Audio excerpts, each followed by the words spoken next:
Good morning बच्चों। बेटा आज हमारी यूनिट 6 ग्रेविटेशन का लास्ट लेक्चर है। ठीक है, तो जो टॉपिक रह गए हैं एक दो वो हम इसमें डिस्कस कर रहे हैं। तो पहला टॉपिक है आपका vector form of Newton's law of gravitation. Vector form of Newton's law of gravitation. ठीक है, तो देखिए बेटा जो ग्रेविटेशनल फोर्स था वो हमने क्या फाइंड आउट किया था। दो बॉडी है आपके पास, एक बॉडी का मास m1 है, दूसरी बॉडी का मास m2 है। दोनों के सेंटर के बीच की दूरी r है, ये दूरी r है। तो यहाँ से जो ग्रेविटेशनल फोर्स हमने फाइंड आउट किया था वो आया था F = G m1 m2 upon में डिस्टेंस का स्क्वायर। ये आया था आपके पास ग्रेविटेशनल फोर्स। ठीक है बेटा, लेकिन अब क्या है, ये फर्स्ट बॉडी है, ये सेकंड बॉडी है। तो फर्स्ट बॉडी पे जो फोर्स लग रहा है वो फोर्स हमने दिखाया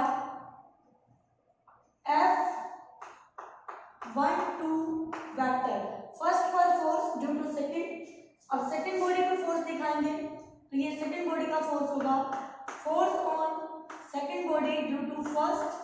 ओके बेटा, और ये जो दूरी है r वेक्टर है, अगर इसके टर्म में हम यूनिट वेक्टर से रिप्रेजेंट करें तो यूनिट वेक्टर r12 कैप इस डायरेक्शन में एक्ट करेगा 1 से 2 की तरफ, और यूनिट वेक्टर r21 कैप इस डायरेक्शन में एक्ट करेगा यानी 2 से 1 की तरफ। ओके बेटा, तो ये वेक्टर फॉर्म में जब हमें रिप्रेजेंट करना है तो उसके लिए हमें वेक्टर्स दिखाने होंगे। ओके, जो r12 कैप है बच्चों, यूनिट वेक्टर जो है उसका मोड इक्वल टू होगा r21 कैप के मोड के, लेकिन दोनों डायरेक्शन में क्या है, r12 कैप इक्वल है अपोजिट है r21 कैप के। जिस डायरेक्शन में 1 से 2 की तरफ जाओगे तो 1 से 2 की तरफ जाओगे तो 2 से 1 की तरफ उसके अपोजिट डायरेक्शन में हम जाएंगे। ठीक है बेटा, तो इसको वेक्टर फॉर्म में बनाना है तो मैंने क्या किया, F वेक्टर सिंपल सा method G m1 m2 upon में r स्क्वायर और इधर यूनिट वेक्टर r कैप से मल्टीप्लाई कर दिया। ओके बेटा, अब F vector equal to G m1 m2 upon में r स्क्वायर, इस यूनिट वेक्टर को लिख सकती हूँ वेक्टर अपॉन में मैग्नीट्यूड। बोलो बेटा, हमने यूनिट सेकंड में जो वेक्टर्स पढ़े थे तो वहां पर पढ़ा था यूनिट वेक्टर होता है वेक्टर अपॉन में मैग्नीट्यूड। तो यहाँ से आ जाएगा F vector equal to G m1 m2 upon में r क्यूब और ये r वेक्टर। ठीक है, तो ये सिंपल आपके पास वेक्टर फॉर्म आई है एक ग्रेविटेशनल फोर्स की। लेकिन अब मैं फोर्स लिख रही हूँ force on first body due to second body, this is a vector form G m1 m2 upon में मैग्नीट्यूड का स्क्वायर, और फोर्स किस डायरेक्शन में एक्ट कर रहा है, 1 2 r12 कैप के लिए लिख सकते हैं। ठीक है, और force F21 vector equal to G m1 m2 upon में r स्क्वायर और यहाँ पे r21 कैप। बोलो बेटा, कर सकते हो। अब r21 को हमने रिप्लेस कर दिया माइनस r12 कैप से, तो F12 क्या हो गया, F21 इक्वल टू हो गया G m1 m2 अपॉन में r स्क्वायर और यहाँ पर आ गया माइनस r12 कैप। यहाँ से हमने इसको यूज कर लिया। ठीक है बेटा, इसकी वैल्यू पुट कर दी यहाँ पर। अब ध्यान से देखना, जो F12 आया, F12 vector equal to minus G m1 m2 upon में r square r21 cap, sorry r12 cap, और यहाँ पे F21 चल रहा था, F21 चल रहा था बेटा, तो ये F21 और यहाँ पे r12 कैप। और बेटा जी ये वाला जो एक्सप्रेशन है क्या ये हमारा F12 फोर्स का है, तो यहाँ से आपके पास क्या आ जाता है, therefore F21 vector equal to minus F12 vector. और यहाँ से ये भी प्रूव होता है कि न्यूटन्स लॉ ऑफ ग्रेविटेशन जो है वो आपका न्यूटन थर्ड लॉ को ओबे करता है, यानी पहले बॉडी दूसरी पे जो फोर्स लगाएगी दूसरी बॉडी पहले पर उतना ही फोर्स लगाएंगे। समझ में आई बेटा बात? तो ये था वेक्टर फॉर्म। वेक्टर फॉर्म में आप इतना रिप्रेजेंट कर सकते हैं न्यूटन। अगर दोनों फोर्स को दोनों बॉडी पे अलग अलग दिखाना है तो आप ये दिखाएंगे, ठीक है, okay.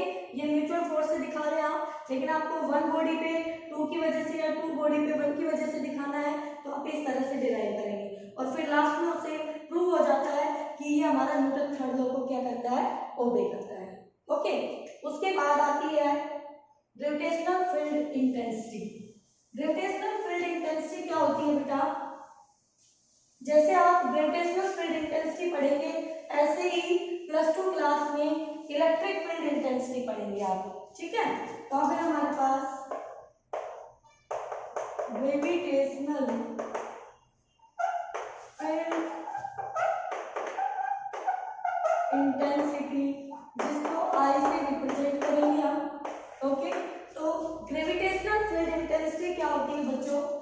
I equal to gravitational force per unit mass. This is the gravitational field intensity. इसकी यूनिट की बात करूं तो न्यूटन पर किलोग्राम, ठीक है। ग्रेविटेशनल फोर्स क्या होता है? G m1 m2 अपॉन में r स्क्वायर, यही होता है बेटा, ठीक है। तो यहाँ से मेरे पास फील्ड इंटेंसिटी क्या आ जाएगी? अगर मैं m1 के लिए लिखती हूँ तो I equal to f upon में m1, तो यहाँ से G m1 m2 अपॉन में r स्क्वायर और ये m1 से m1 कैंसिल, तो इंटेंसिटी आ गई G m2 अपॉन में r square. This is the gravitational field intensity. अगर आपसे ये प्रूव करवाए कि अर्थ के केस में शो कीजिए जो ग्रेविटेशनल फील्ड इंटेंसिटी है वो एक्सेलरेशन ड्यू टू ग्रेविटी के इक्विवेलेंट है, तो उसके लिए हम क्या करेंगे बेटा? अपनी अर्थ लेके चलेंगे। यहाँ पर m मास की बॉडी, अर्थ का मास कैपिटल M, दोनों के बीच की दूरी r, ठीक है। सरफेस ऑफ द अर्थ पे हमने वो बॉडी मान रखी है। तो फील्ड इंटेंसिटी का फॉर्मूला यहाँ दोनों के बीच का gravitational force G m upon में r स्क्वायर, क्या यही आएगा मेरे पास? बॉडी का मास m, अर्थ का मास कैपिटल M, दोनों के बीच की दूरी r square. Therefore field intensity I होगी F फोर्स पर यूनिट मास, बॉडी का मास, तो फोर्स की वैल्यू जब हम यहाँ रखेंगे तो ये आया G m अपॉन में r स्क्वायर और ये m इस m को कैंसिल कर देगा, तो फील्ड इंटेंसिटी आ गई G m अपॉन में r स्क्वायर। और यही हमारा किसके इक्वल होता है? Small g acceleration due to gravity के। तो बेटा इसकी दूसरी यूनिट भी आप लिख सकते हैं मीटर पर सेकंड स्क्वायर। जो एक्सेलरेशन ड्यू टू ग्रेविटी की यूनिट होती है वो इसकी यूनिट भी आप इसके इक्विवेलेंट लिख सकते हैं, ओके। तो ये था बेटा ग्रेविटेशनल फील्ड इंटेंसिटी, छोटा सा टॉपिक था, इसको आप कर ले, 1 या 2 नंबर में आपसे पूछ सकता है। अब एक क्वेश्चन है, वो क्वेश्चन आपको यानी कि +2 में उस तरह के क्वेश्चन बहुत ज्यादा करने को मिलेंगे आपको, तो अगर वो मेथड आपने आप सीख लिया तो आपको इजी होगा आगे इस तरह की कोई भी वेरिएबल सिचुएशन अगर आ जाती है। तो ध्यान से देखना इस न्यूमेरिकल में क्या दिया हुआ है। हमें एक मास गिवन है, ये मास है m, इससे कुछ दूरी पर l लेंथ की एक रोड रखी हुई है r दूरी पर, ये दूरी r है ये, और रोड की लेंथ l है जिसका मास कैपिटल M है, रोड का मास, और हमें इन दोनों के बीच का ग्रेविटेशनल फोर्स फाइंड आउट करना है, F फाइंड आउट करना है। तो बेटा जी जब मैं इस रोड को देख रही हूँ तो इस रोड को अगर मैं छोटे छोटे पार्ट्स में डिवाइड करूँ तो इसका हर टुकड़ा इस मास से अलग अलग दूरी पर है, तो मैं कैसे निकालूं इसका फोर्स? क्योंकि फोर्स के लिए तो दो मासेस के सेंटर की जो दूरी है वो मुझे मालूम होनी चाहिए, और यहाँ तो मास एक यहाँ से लेके यहाँ तक फैला हुआ है, ठीक है। ये दूरी शायद नोट्स में a दे रखी है तो आप इसको a ले लीजिए, कोई दिक्कत नहीं है, ठीक है। तो यहाँ पर a ले लीजिए। अब ऐसी सिचुएशन में आपको करना क्या होगा बेटा? हमेशा स्मॉल एलिमेंट मानना पड़ेगा।